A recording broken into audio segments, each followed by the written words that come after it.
Hi everyone, this is APO Sports. We're back. So this is Fever versus Aces 2. I think this is actually the third time that they play, but it's the second game from their back-to-back that they had where the Aces unfortunately beat the Fever 78-74. Surprisingly low-scoring game for these two teams who, they're two of the top three teams in the league as far as scoring, but they just can't seem to score against one another. Not really sure why that happens, but that's what we have. Before we continue, just want to make the plug. If you like and want to see more of smart basketball analysis, especially in regards to the Indiana Fever and Caitlin Clark, then just go ahead and like this video and subscribe. I anticipate that I'll continue to do this throughout the season and into the playoffs as well. Okay, so let's get into it. I can probably imagine, because I've seen other, discourse across social media and other YouTubers and people covering the Fever who've been pretty critical of Christie Sides. And if you already have seen some of my my videos, especially the last few, because I don't think I was going in on Christie Sides that much in prior videos. In this one, you'll be surprised to know that I was actually encouraged by her performance. I actually was, especially in the second half. So I think this was a tale of two halves. Really, so the first thing that I did, I tweeted once the first half finished. I tweeted that I believed, and I actually do. I actually believe that this Indiana Fever team has the best cast of players in the WNBA. Like, as far as players, they have it. They just don't have the best team because they're not really a team yet, right? They really haven't quite gotten there. And there are 5 stages of team development. There's the forming, storming, norming, performing, and then transforming. Whenever you have new people in, you transform, and you kind of have to go through this process again. So the Fever are still not quite maybe past the storming stage, right? They kind of storm. They normed for a little bit, and then they're kind of like back to storming. So, those just kind of highlighting how a team goes through the different stages of development. But the good thing about this team is not a lot has changed with this team. But I saw some positive things from Christie's Sides. I actually blame, I'm sorry, back to the tweet that I sent out. I said, actually believe that this Fever team has the best cast of players, but not a good team, and they're being utterly and brutally mismanaged. That's pretty much what I said.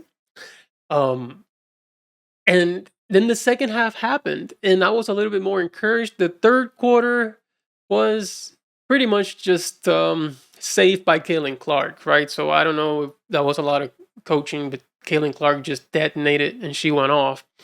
But I was really encouraged by how she coached the fourth quarter, and we saw, if some of you watched the video where we developed and created a game plan, she actually went with the Dantas, Hall, Boston, Clark, Mitchell lineup and rotation at the end to kind of, and I thought, once I saw that and I saw that what she was gonna stick with that, I actually thought they were going to win the game. But of course, free throws, you have to make your shots, you have to make your free throws. But other than that, they would have won that game if not for missing free throws in the fourth quarter. And maybe that Boston 3, there were some shots that they typically made, but they had good shots, they had good opportunities, they just were not able to close it out. But I was really encouraged, and then I was really encouraged by what she did at the end, like with about a minute and such remaining. She actually, because in my game plan, I say you either, depending on whether if you need defense or you need offense, you can go back Benley Dantas, right? Just flip flop between those two. And what did she do? When it was a defensive possession, she put in Fact Bentley. When it was an offensive possession, she put in Dantas. I was like, whoa. Christie Sides actually playing some chess with this shit. So I was really encouraged by that. I was like, holy crap, she's kind of understanding this thing and she's not afraid to deploy that. I thought it was really cool. Nalissa Smith did not see the dead of light, or the light of Nalissa Smith didn't see the light of day in the fourth quarter, and that was good. But she just continued to play the core four between Dantas and Bentley and did it well, right? They just did not win, and maybe it was a little bit too little, too late. But I was extremely encouraged by that. If she continues to employ that, you know, if he continues to employ that moving forward, they can win. They can really win. Um, they can win the title. I mean, forget the first series. I'm only concerned if they play the Lynx in the first series, only because Cheryl Reeve is too smart of a coach, and that team is just so well, their chemistry so well constructed. They know exactly, everyone knows their role without, you know, too much commotion. Like, that team is the only one that really scares me. Outside of that, I think they can win any playoff series, especially against the Sun. So if their first matchup is the Sun, they can win that. Or if their first matchup is the Aces, which I don't think that's a possibility at this point. I have to check. We can check the standings. Um, they can definitely beat the Aces. That Aces team doesn't scare me at all. That Aces team is actually, I don't think that Aces team is that good. I really don't, after observing it. And even Becky Hammond is good at the dramatics. She's good with emotional intelligence, although not really. If you ask Hamby, that's not true. Um, but she's good at, she understands timeouts, right? I mean, if you watch Greg Popovich coach for so long, you're gonna learn some things. And she's perfect at when to call timeouts, when to get on the refs, when to show emotion, when not to show emotion. She, when it comes to those things, she understands that. As far as like what rotations to have on the floor, she does not. She definitely doesn't. She has her worst lineup on the floor all the time, which is interesting. But yeah, just wanted to say that I'm not going off of Christie's sides. The first half was bad. The first half was really bad. The second half was really good. I was super encouraged by the second half, and they actually beat the Aces by 4 points in the second half, right? So they beat them by 4. If this would have been an even match from the first half, the second half they would have had it and they would have won, even with the lack of free throws and everything else that was going on. And the refs, right? The refs continue to be terrible. I really don't understand that. The league needs to clean that up, but that's kind of what we have. But let's get into the summary real quick. Yeah, so let's get here. We see the summary for the game, and as you can see, this first quarter was terrible. And again, that lineup is not good. It's already showing you that Smith, Boston, Mitchell, Clark whole lineup is bad. So stop deploying it. 13 points, just 13 points to show for in that first quarter. That's just really bad. So you don't want to do that. You want to make sure that you. I think it's time, Christie. I really think it's time. That lineup is not yielding results for you anymore. It's time to put Nalissa Smith on the bench and bring in Bentley to start.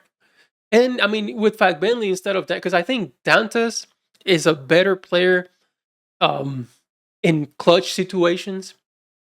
So you want her in the second quarter to close out second quarters instead of starting. You don't get anything really too much from her to start. That's not where she's going to be solid for you. She's going to be solid for you to close out second quarters and to close out the games. So start Bentley starting next game. That's a perfect opportunity to do that. So hopefully we see that happen. But yeah, I mean, this was the game. Like, if you look at how the rest of the game transpired, this was the game right here. You have a 6-point, 6-point deficit, and then you lose the second quarter by 2. You win the third by 5, and you only lose the fourth by 1. That's I mean, with math here, that's 2 for them, 3, and then 1, right? So you, from the second quarter on, you won by 2. It's just that first quarter you lost it. But anyways, we'll get to the box score real quick, and this is not going to tell us too much either. Okay, so let's get into the box score. Although this is not really going to tell us too much. But anyways, Lexi Hall. This was, I mean, her presence is always felt because of the hustle and everything like that. So you can't really count on Hull whenever to score. Like whenever she gives you more than 2 points, that's just a bonus, right? But she's not gonna do that. But I love the fact that she did play 35 minutes. She needs to continue to do that. She's a big impact player. You just have to put her in the right situations. She's just not put in the right situations very often. On Alyssa Smith, 20 points. I mean, not 20 points, 20 minutes. That's, again, to me, that's too many minutes for Alyssa Smith. She has to play under 20. 3 points, 7 rebounds, 1 assist. Aaliyah Boston had a really solid game, and she defended Wilson very well as well. So 14 minutes. I mean, I keep confusing the minutes. 30 minutes, 14 points. 8 rebounds, 2 assists, 1 turnover. She was really good. I mean, that last shot, I don't know if that was necessarily designed for Boston. It's just how it, she was wide open from the corner. Was that what they, if that's what they designed, then that's really bad. If that was the actual play, that's bad because you have everyone else on the floor is a 3-point shooter except Boston. So it doesn't really make too much sense.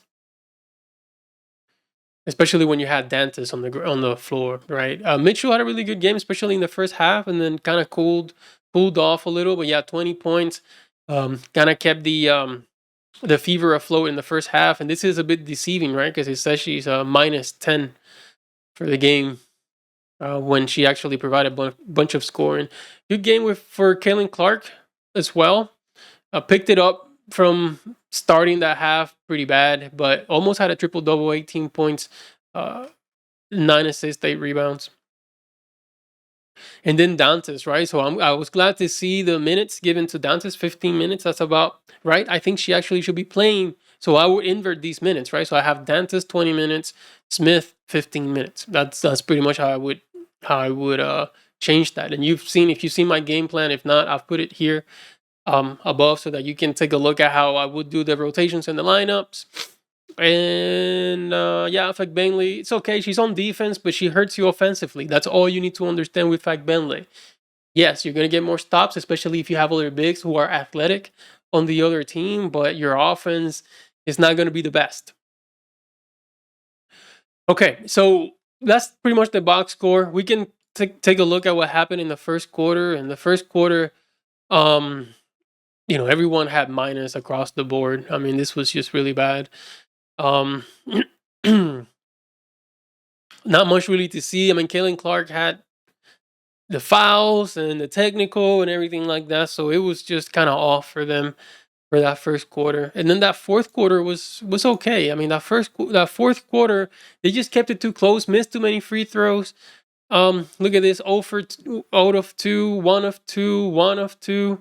So that kind of kills you when you're trying to close out games. But other than that, it was fine.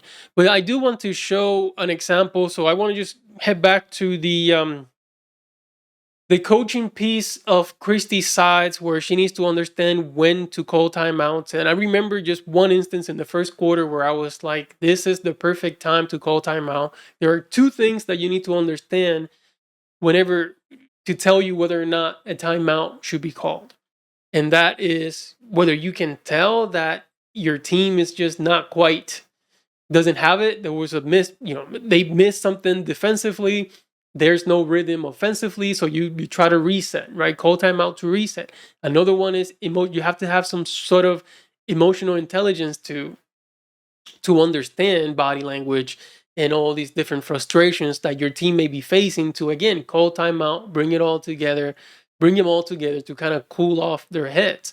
There's just too many times where that happens and no timeout is called. She just can, and the more you just leave them go, the worse it's going to get. So, but knowing when the best time to call that timeout is important, and she's not there yet. And there were several times where that happened. I'm just going to show one time in the first quarter where I thought if you call timeout, number 1, to hit the reset button, number 2, to make some substitutions, you would have, kind of course corrected the game a little bit.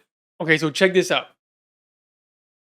This sequence is important. In this sequence, it's kind of what tells you whether or not timeout should be called. So what we had right now, before this play, Kelsey Mitchell hit a basket to put the Fever up by 1, 11-10. You're coming back on defense. Look at this defensive play. Like, this defensive play alone is enough for me to call a timeout, because I'm like, what in the world is going on? Caitlin Clark has a play on the ball. I don't know who this is. I think this is Hayes or something. I don't know who this the person who's handling the ball here is right now. But she's gonna drive to the basket, and they're gonna leave AJ Wilson like uncontested practice shot. Like, that alone, to me, even though we just scored the basket, but that defensive collapse, and like, you can already tell that this team doesn't have it when they do that. So let's look at it.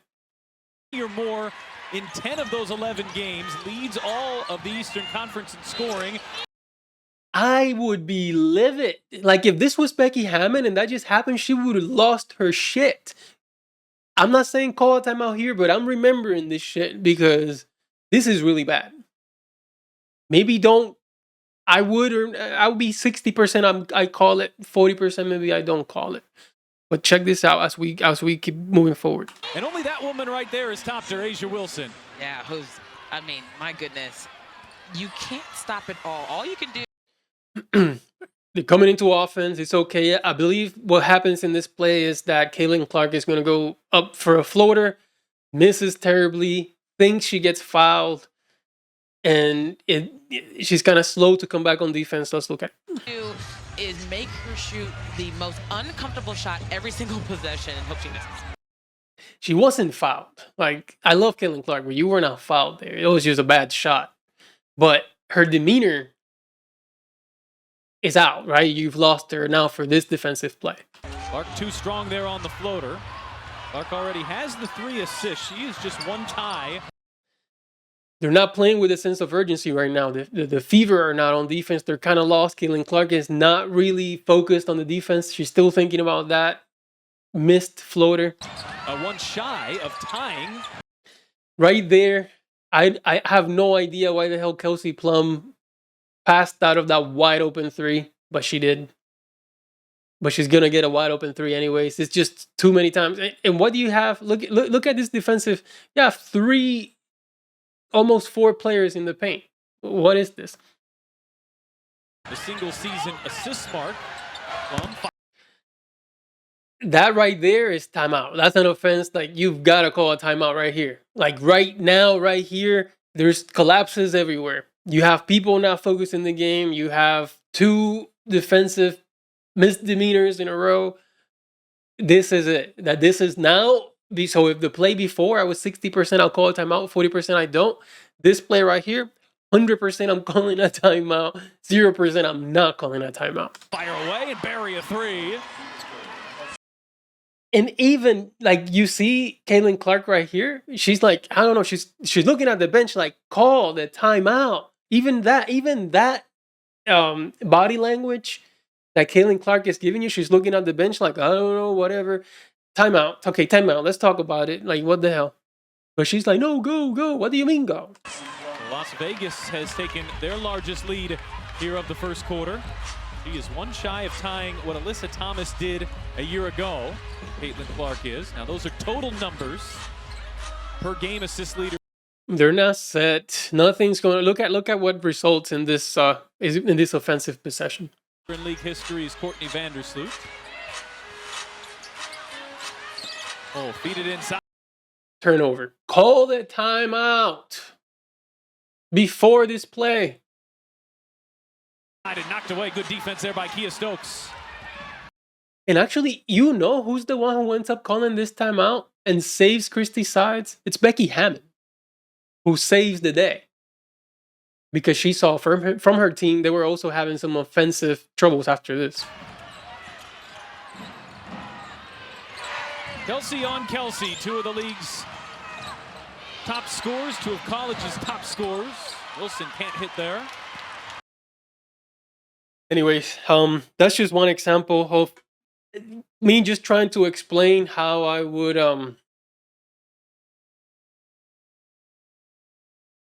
just me trying to explain how I would approach these timeouts in these late situations. Yeah. So let's look at the standings real quick. Okay, so we'll look at the standings here in a little bit. I'm just tracking the game for the Sun and the Mercury, so I'm positive that the Sun's going to win this game. So if the Mercury lose this game, that would guarantee that the Fever will secure the 6th seed. And that's important. As we look at this, it looks like so the Lynx won. More likely than not, the Fever's first matchup is going to be the Connecticut Sun. So just important to look at that stuff. And if the well, I guess Phoenix, I guess they don't lock it up yet. The Fever still have 2 games left. One against the Wings and one against the Mystics. Phoenix, they have 2 week games after this one with the Sun. They'll put them at 17 and 20. If the Mercury and the Fever end up being tied, then the Fever owns the tiebreaker, so they would advance at the 6. So I guess it's not over yet, even after this game, because the Mercury still have 3 games remaining, and if the Fever lose the remaining 2, then that would flip the script here. But other than that, they're good to go. Yeah, so their first matchup would likely be the Sun, if we look at the standings right now. 2 games left. We'll see what happens at that point. Hopefully, Christie Sides has showed a little bit of progress. And but I was really encouraged by that 4th quarter. I mean, for what it's worth, I was encouraged by that 4th quarter. So I'm not going off of Christie Sides too much this time around. So that's it for today's video. If you enjoy these type of analysis, don't forget to like and subscribe. I mostly bring the psychological aspect of the sport and how people work together. I have a lot of experience in personnel management, not necessarily in sports in an office environment, but I do think that those aspects and those skills, they translate into any other environment. If you have an eye for being able to understand what individuals play well or work well together, then you can do that across a bunch of different aspects of life and different jobs as well. So that's kind of what I bring, just reading that. And then of course I like the numbers and the analysis of the game, just to kind of see what lineups and rotations work well together, and then studying that, like, does my eye actually, is it accurate? Is it seeing the things that I think I'm seeing? If I then compare that against the actual numbers. So we'll continue to do this. I am thinking of starting a new live stream segment at least once a week, where I do chess and basketball. So I can be in live stream playing chess and talking about basketball with you guys. And if you like to play chess and want to play me while we talk about basketball, then we can do that. I played on thechess.org. So if you have an account or want to create an account, it's free, and I recommend it. So that's one thing that I'm thinking about starting here really soon, maybe next week or maybe this week, who knows, depending on the support. So, but anyways, thanks so much for watching the video. Don't forget to like it and subscribe, and I hope you have a great weekend. I'll see you next time.